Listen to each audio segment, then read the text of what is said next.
Tonight on To The Point, demanding justice. You guys are not God.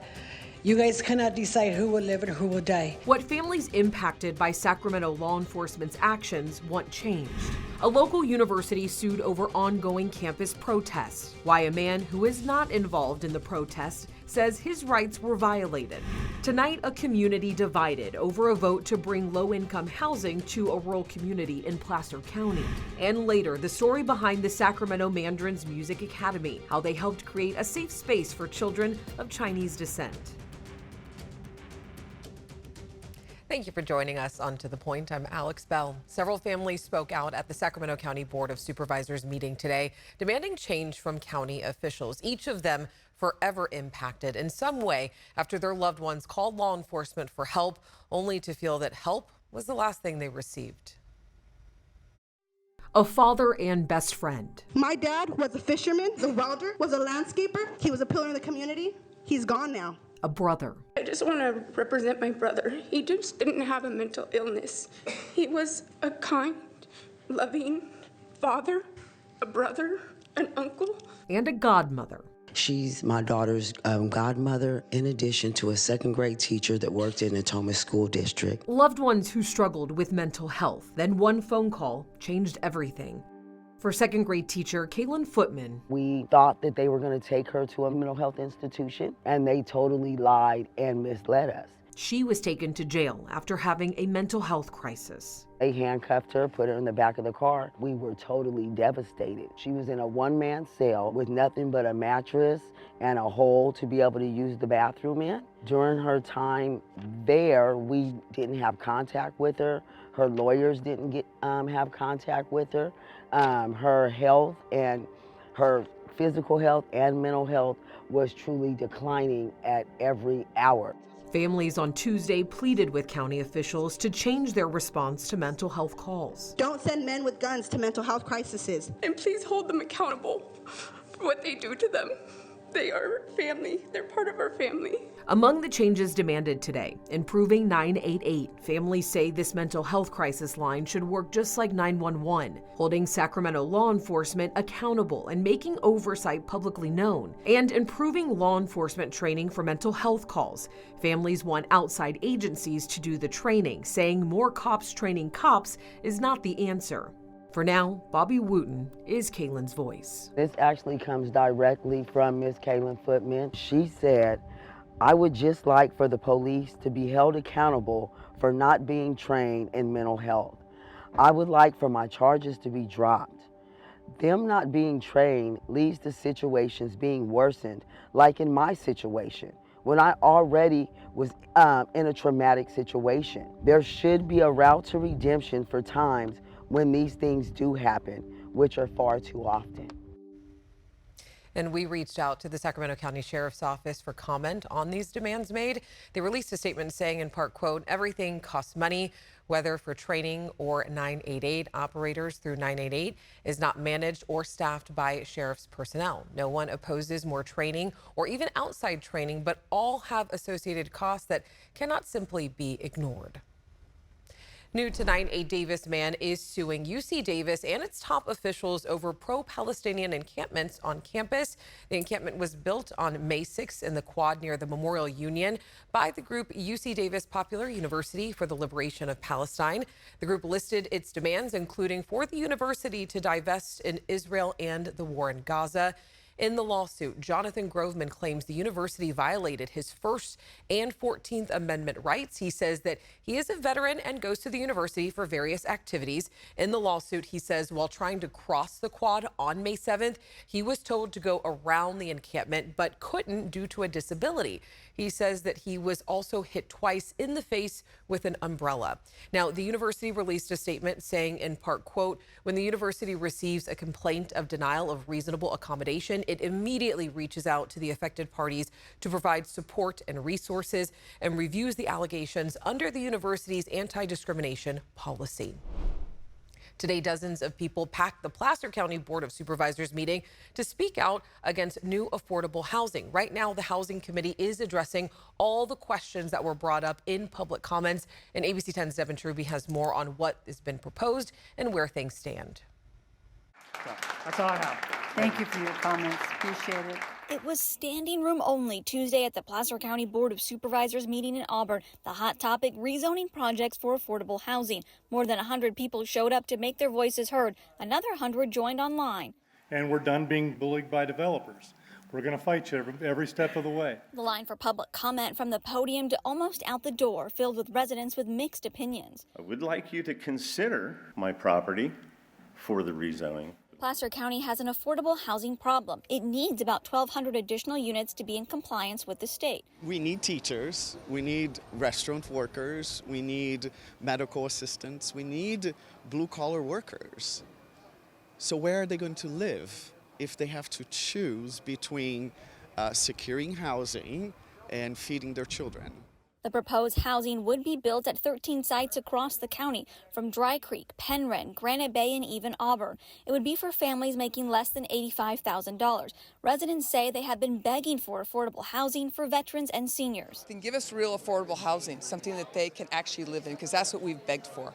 We want affordable housing. I'm all for it. But in areas where development already exists, not adding in rural communities. The rezone would allow for 5-story apartment buildings, some just 5 feet away from existing homes. We only have 800 people living in Penryn, and they're going to build a project to double our population. There's no jobs. There's no public transportation. Where are these 800 people coming from? Residents are worried about infrastructure, traffic, and that emergency and medical services aren't expanding to meet the new proposed increase in residents. As we have reported, on To The Point, the county has to find more places for high-density, low-income housing in order to keep local control of its land and have access to grant funding for local programs and initiatives. The meeting is still taking place right now, and we will keep you updated on what they decide on our website, abc10.com. Today, the California Supreme Court heard arguments on the future of California's gig economy and Prop 22. Right now, about 1 million people are impacted by the law. It was approved by voters in 2020 and allows companies like Uber, Lyft, DoorDash, and Instacart to classify drivers as contractors instead of employees with more benefits. Now, the state Supreme Court will decide whether it's constitutional. Labor unions and some drivers say it's not, and it causes them to lose out on important worker compensation benefits. Prop 22 doesn't offer us overtime, doesn't offer us health care. It doesn't offer us many of the things that we need as workers. The state Supreme Court is expected to issue a ruling on Prop 22 within 90 days. Coming up on To The Point, both sides have now rested in Trump's hush money trial. What's at stake as the case moves closer to the jury? Those north winds certainly making an impact on our afternoon highs, back near 90 this afternoon before a cooler start to our holiday weekend. And later, the story behind the Sacramento Mandarins Music Academy, how the organization is providing community for young Chinese Americans. The whole idea was, if we have a good organization that's well respected, but it's only providing for 100 kids, why not try to reach out to more and more kids throughout the community and impact their lives?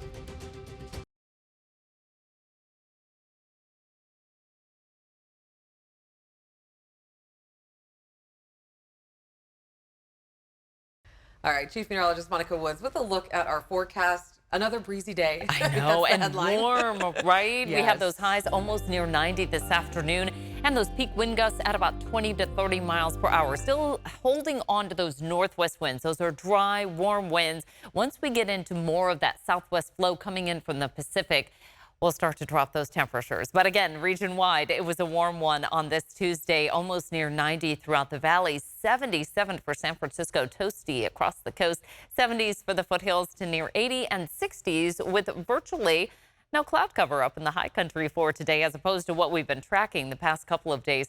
Those westerly winds, just a touch of it for tonight, will keep us cooling into the 70s by the time we get to our 8 p.m. hour. 56 is the overnight low. That's how we start off on our Wednesday. Now, we are tracking a lot of changes coming into the holiday weekend, including a lot of rain.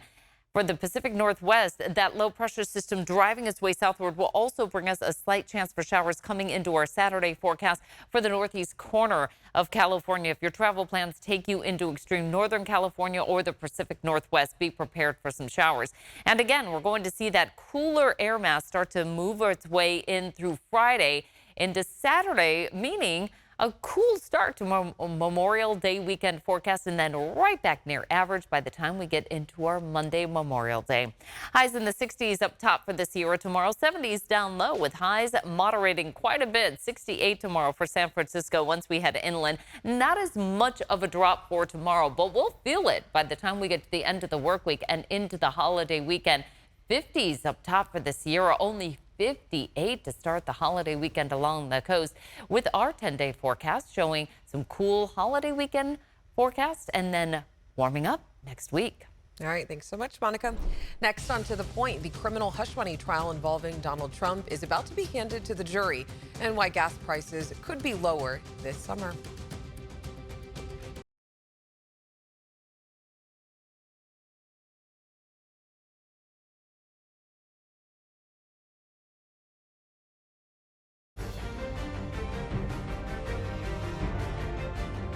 All right, both sides have rested in the historic criminal trial against former President Donald Trump. The jury has heard weeks of testimony and could start deliberation as early as next week. Here's what comes next. Former President Donald Trump could potentially face prison time, with a jury of 12 New Yorkers expected to start deliberating as early as next week in his hush money payment trial. Over the course of 4 weeks, prosecutors calling more than 20 witnesses. Trump not taking the stand in his own defense.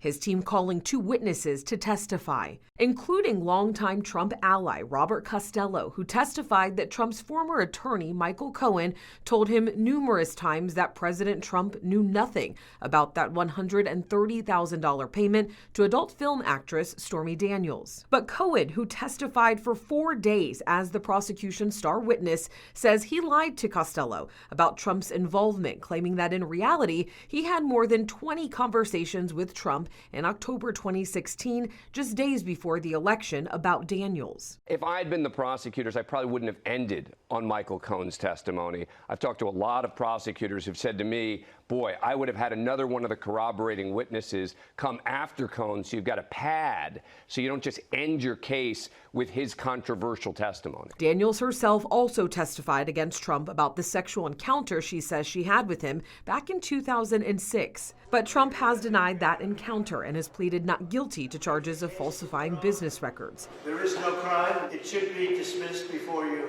even have a verdict. After the jury was dismissed today, both sides met with the judge to discuss jury instructions and Trump addressing the media once again. Remember, I'm gagged. I'm not allowed to say what I'd like to really say because you'd be very impressed. But I'm gagged, so why would I take the chance? And the jury will be back on Tuesday when closing arguments are set to begin. In other news tonight, former New York Mayor Rudy Giuliani pleaded not guilty today to 9 felony charges. They follow his effort to try to overturn Donald Trump's 2020 election loss in Arizona. 10 other people, including former Arizona Republican Party Chair Kelly Ward, pleaded not guilty, and their trials are expected to start on October 17th. In your price points tonight, lowering prices at the pump. The U.S. Energy Department is releasing 1 million barrels of gasoline from the country's reserve in order to try to save drivers some money this summer. The gas is in storage sites in New Jersey and Maine. It will be released 100,000 barrels at a time, and the Energy Department says this should affect prices ahead of the July 4th holiday. Right now, gas prices average about $3.60 per gallon nationwide, according to AAA. And here in California, the average is almost $2 more at $5.19 a gallon. And don't forget, you can always find the lowest prices near you. Just go to our website, abc10.com/gas. The head of the federal office that ensures your money in your bank is on his way out. The White House says Martin Gruenberg will officially step down as head of the FDIC as soon as a replacement is picked. This comes after a week after a report of a toxic workplace culture at the banking regulator. And then we have JetBlue. They announced today that they will be suspending some flights out of Sacramento International Airport. They will no longer have service between New York City's JFK Airport and Boston. The changes will take effect in October. The airline says that it's better to serve customers, return to profitability, and improve reliability.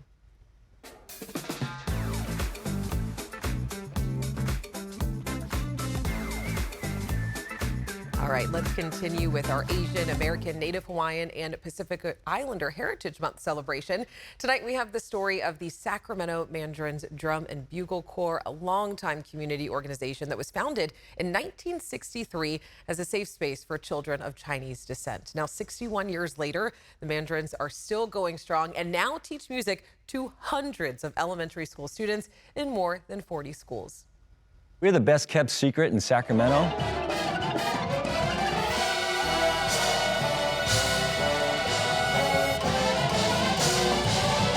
The Mandarins started out as the Yi Hua Drum and Lyre Corps, or Drum and Bell Corps, as a safe space for the Chinese youth of Sacramento, because at that time, there really wasn't much socially that the Chinese kids could be doing, participating in.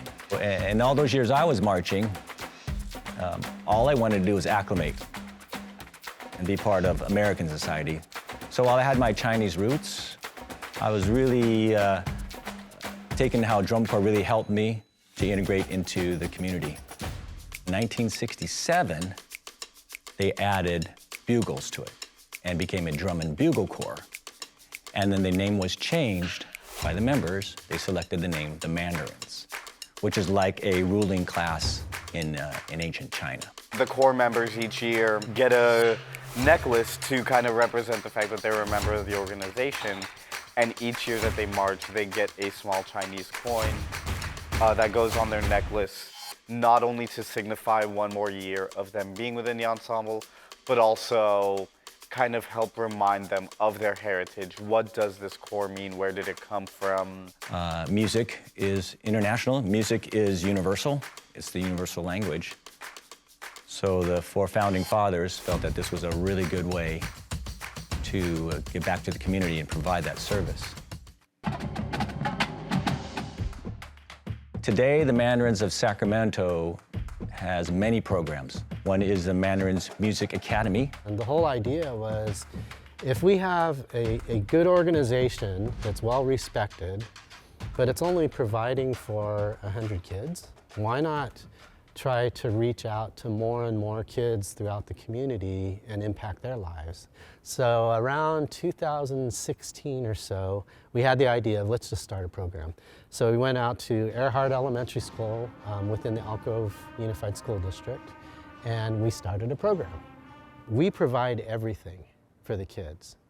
And we provide the music director, t-shirts like this. We provide the instrument, the book, all of the accessories. We have now a Mandarins Music Academy band in every one of our elementary schools. We're not done yet. It's just a step in the process of having arts education available for all students in elementary schools. So that was the start of this widespread program that we have now, which now has over 1,300 kids at 45 schools. I currently have one son. He's a 5th grader at Samuel Kennedy in the program. It's really helped him learn how to calm down and, focus on the task, and made him a better learner. I think being in the Mandarins creates confidence in them. Being in band, being part of a bigger group, feeling like part of something bigger, that is invaluable to her. I love doing music, and it's fun to see all my band friends too. 1, 2, 3. Ready, set, breathe.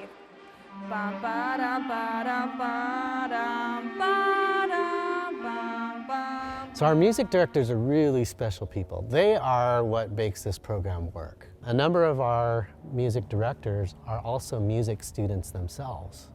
And so we have a fantastic partnership with the Sac State School of Music, together with Los Rios Community College. It's great to experience working with such young students and getting to apply what I'm learning in college. It's awesome. I definitely see the joy and the light in their eye when they get to pick up an instrument and learn something new. Have your kids do drum corps, have your kids do band. Keep kids in music in school. Just let them keep going, and they could do amazing things in the future. Couldn't agree more. And you can catch the Mandarins in action at the Capitol Classic, their home show, on Sunday, July 7th at Sac City College. And make sure you visit abc10.com/more for those links. And we'll be right back after this.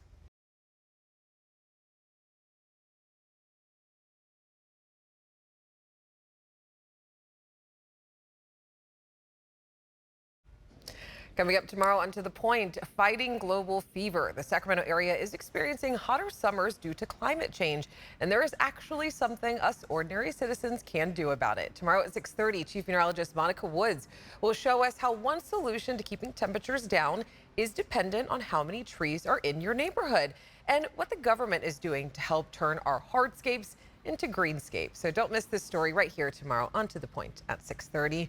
As always, thank you so much for watching and for inviting us into your home. We love telling your stories and we love getting to meet you. So if you have something you think we should be looking out into, reach out to me and the team. Remember, strangers are people we just haven't gotten a chance to meet yet. So take the time to get to know someone. You won't regret it. Have a great night. I'll see you tomorrow.